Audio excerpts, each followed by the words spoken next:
Hello everyone, কেমন আছেন সবাই? আশা করি ভালো আছেন। যাই হোক, যারা নতুন ফাইবারে কাজ করতেছেন, মানে নতুন, তাদের জন্য একটা বিশেষ ধরনের নোটিশ প্লাস হচ্ছে আপনাদের কী অবস্থা সেগুলো জানতে চাচ্ছি আরকি। যাই হোক, আমার নতুন অ্যাকাউন্ট মানে নতুন অ্যাকাউন্ট না, অ্যাকাউন্টটা অনেক আগে খোলা ছিল, ২১ সালে মেবি। যাই হোক, তো এটাতে কাজ করেছি লাস্ট কিছুদিন আগে।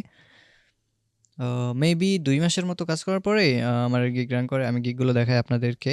গিগস উম এই গিগটা অনেক আগের। সো এটাতে খুব একটা এফোর্ট দিইনি। দেন এটাও অনেক আগের। দেন এটাতে একটু এফোর্ট দিয়ে সুন্দর করে গিগ ভিডিওটা বানিয়ে আপলোড করছিলাম। তো এটাতে লাস্ট ৩ মাসেরটা দেখাই। ৩ মাসে ১৭০০ ইমপ্রেশন, ৪০ টা ক্লিক। আর এটা আরও আগে দেওয়া। যাই হোক, আরও ৩ মাসের বেশি তো দেখাচ্ছে না, না দেখালো। এখান থেকে মোটামুটি কয়টা অর্ডার করছি? অর্ডারে যদি যাই,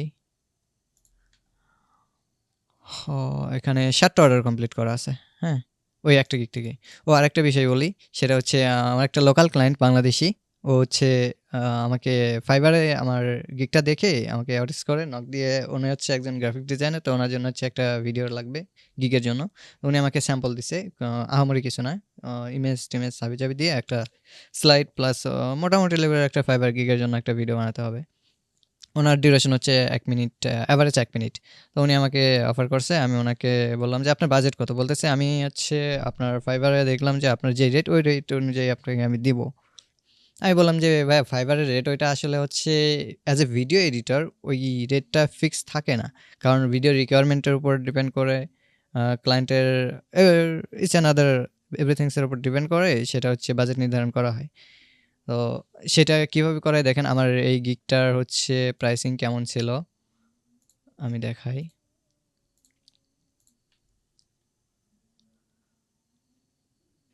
এটা হচ্ছে গিগটা। এডিটে যাই।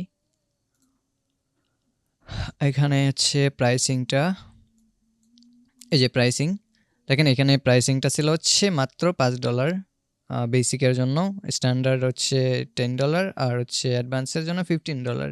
হ্যাঁ, মানে হচ্ছে কত, $5 কত, ৬০০-৭০০ টাকা, $10 ১,০০০-১,২০০ টাকা, $15 কত, ১৭00-১৮০০ টাকা, এরকম। তো এটা আসলে মেইন ফ্যাক্টর না। অ্যাজ এ ভিডিও এডিটর এখানে যে প্রাইসিংটা দেওয়া থাকে ওইটা ফিক্স থাকে না। কেন থাকে না আমি সেটা দেখাচ্ছি। দেখেন, ওই গিগের উপরে আমি কাজ করছি ৭ টা। এইগুলো হচ্ছে আপনি প্রাইসিংটা দেখেন।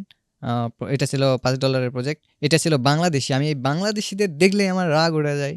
বিশেষ করে ফায়ার মার্কেট প্লেসে এর সাথে কাজ করে ওনার ১৩ মিনিটের একটা ভিডিও, যেহেতু এটা আমার ফার্স্ট অর্ডার ছিল বাংলাদেশী। ১৩ মিনিটের একটা ভিডিও কাজ উনি আমাকে যতবার রিভিশন দেওয়াইছে আর যতগুলো চেঞ্জেস করে নিছে, ওইটা হচ্ছে যদি বাইরের কান্ট্রির হইতো বা প্রফেশনাল কোনো ক্লায়েন্ট হইতো, মিনিমাম $৩০০ পে করতো উনি। আমিও সেরকম চার্জ করতাম। বাট ১ম ক্লায়েন্ট ছিল, এইজন্য আমি অনেক স্যাক্রিফাইস করছি ওনার সাথে। এক পর্যায়ে গিয়ে ওর সাথে আমার মারামারি শুধু হাত দিয়ে হয়নি, তাছাড়া সবকিছু হইছে। দেন হচ্ছে ও আমাকে 2 স্টার রিভিউ দিছে। ওর একটা রিভিউয়ের জন্য আমার গিগে 4.5 স্টার রিভিউ আছে এখন। তাছাড়া আমার সবগুলো রিভিউ হচ্ছে 5 স্টার, দেখেন, দেখতে পাচ্ছেন।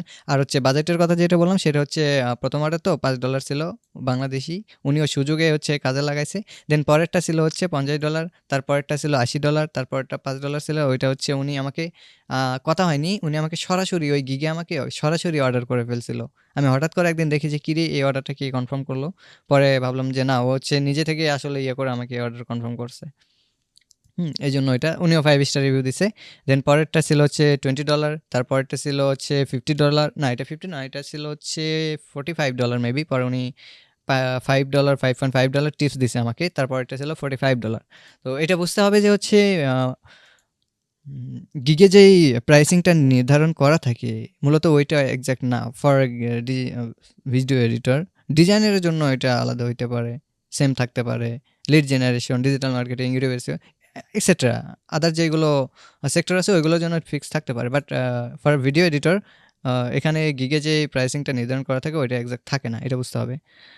দেন হচ্ছে বর্তমান কন্ডিশনটা বলি। বর্তমান কন্ডিশন আপনাদের কী অবস্থা সেটা আমি জানতে চাচ্ছি। আমার কন্ডিশন খুবই খারাপ। যদি আপনারা পরামর্শ দিতে পারেন, I am glad, thankful, I will be thankful for that. আর বর্তমানে এরকম কন্ডিশন, আপনাদের কন্ডিশন কীরকম সেটাও আমি জানতে চাচ্ছি। আমার কন্ডিশনটা দেখেন, এই গিগে তো হচ্ছে সব কিছু কমে গেছে। এখানে আরও একটা কারণ, একটা গিগ বেশি পারফর্ম না করার কারণ এখানে হচ্ছে আমার ক্লিক আছে, অর্ডার আছে। অর্ডার আমি তো 7টা কনফার্ম করছি, মানে 7টা প্রজেক্ট ইয়ে করছি, আমি কমপ্লিট করছি। কিন্তু আমার অর্ডার ছিল আরও অনেক অনেক বেশি ছিল, কিন্তু আমি তো একা আসলে করতে পারি না। এই জন্য মাঝখানে হচ্ছে আমি ভিডিও এডিটর হায়ারিং পোস্টও দিয়েছিলাম, কিন্তু পরে দেখা যাচ্ছে ওদেরকে নিয়ে, ওদের রিকোয়ারমেন্টস নিয়ে, দেন হচ্ছে ওদের পোর্টফোলিও নিয়ে দেখি যে না, আসলে বাংলাদেশে একটা কথা কি, এডিটরের অভাব নাই বাংলাদেশের, বাট কোয়ালিটিফুল এডিটরের বড়ই অভাব। আমি হচ্ছে ক্লায়েন্টের রিকোয়ারমেন্ট প্লাস হচ্ছে ওদের থেকে আমি পোর্টফোলিও স্যাম্পল ট্যাম্পল নিয়ে দেখলাম যে না, একদমই লো, পারবে না। এজন্য আমি অনেকগুলো প্রজেক্ট ক্যান্সেল করছি। তো প্রজেক্ট ক্যান্সেল করার কারণেও গিগের উপর একটা ইফেক্ট পড়ে, দেখতেই পাচ্ছেন। এখানে হচ্ছে আমার লাস্ট 30 দিনে মিনিমাম এখানে 1000 ইমপ্রেশন থাকার কথা ছিল।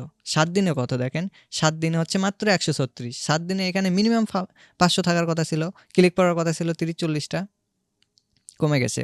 এটার একটাই কারণ, সেটা হচ্ছে অর্ডার ক্যান্সেল করা। মানে অর্ডার নিয়ে ক্যান্সেল করা না, মানে কথা হচ্ছে রানিং এমন টাইমে হচ্ছে যে ওনার প্রজেক্টটা নেই নাই আর কি, এরকম কমিউনিকেশন হয়েছে, বাট প্রজেক্টটা অ্যাকসেপ্ট করেনি। দেন হচ্ছে আমি আরও একটা গিগ দিছি, গিগ দিয়ে ওইটা বেশ কিছুদিন অ্যানালাইসিস করলাম, অনেক কিছু চেঞ্জ করলাম, হাবিজাবি করে দেখলাম যে না, র্যাঙ্ক করতেছে না। এই জন্য আমি গিগটা হচ্ছে পজ করে রাখছি একটা। এটাও অনেক ভালোই। দেখেন, এটা হচ্ছে টোটালে 117টা ইমপ্রেশন, মাত্র একটা ক্লিক, তাও অর্ডারও আসেনি। আর আরেকটা জিনিস দেখাই আপনাদেরকে, আমার কিন্তু ক্যান্সেলেশন রেট নাই, একদমই না। কোথায় অর্ডার, আচ্ছা অর্ডার না, এটা হচ্ছে গিগেই। আমার কোনো, এই যে গিগে দেখেন একটা ক্যান্সেলেশনও নাই, এটাতেও নাই। এটা হচ্ছে আমি এই জন্য আপাতত পজ করে রাখছি, দেখি 2 দিন পরে এটা হচ্ছে আমি আবার পাবলিক করে দিব, দেখি এই ট্রিকে কাজ হয় কিনা। ফাইবারে আসলে বিভিন্ন ট্রিক্স আছে রিচ করার জন্য। আমি এটা এখন ইয়ে করতেছি, এগুলো দেখানোর উদ্দেশ্য হচ্ছে আপনারা কীরকম ফেস করতেছেন বর্তমানে। আমি আরও একজনকে দেখলাম, একজন এডিটরকে দেখলাম ফেসবুকে, ওনাকে আমি একটু হচ্ছে আর ওনার সম্পর্কে একটু রিসার্চ করে দেখলাম, অনেক সুন্দর কাজ করতো মোশন গ্রাফিক্সের একটা পর্যায়ে। এখন এসে বর্তমানে দেখছি উনি লুকিং ফর জব, মানে উনিও জব খুঁজতেছে। তার মানে বুঝতে পারতেছি উনি হচ্ছে ইন্টারন্যাশনালি বা লোকালি খুব একটা পারফর্ম করতে পারছে না, যে কারণে উনি জব খুঁজতেছে। হ্যাঁ, এখন আপনাদের কি অবস্থা? যারা কাজ করতেছেন নতুন বা হচ্ছে যারা পুরাতন আছেন, আপনাদের অ্যাকাউন্টের গিগের কি অবস্থা? আপনারাও জানাইতে পারেন। ধন্যবাদ।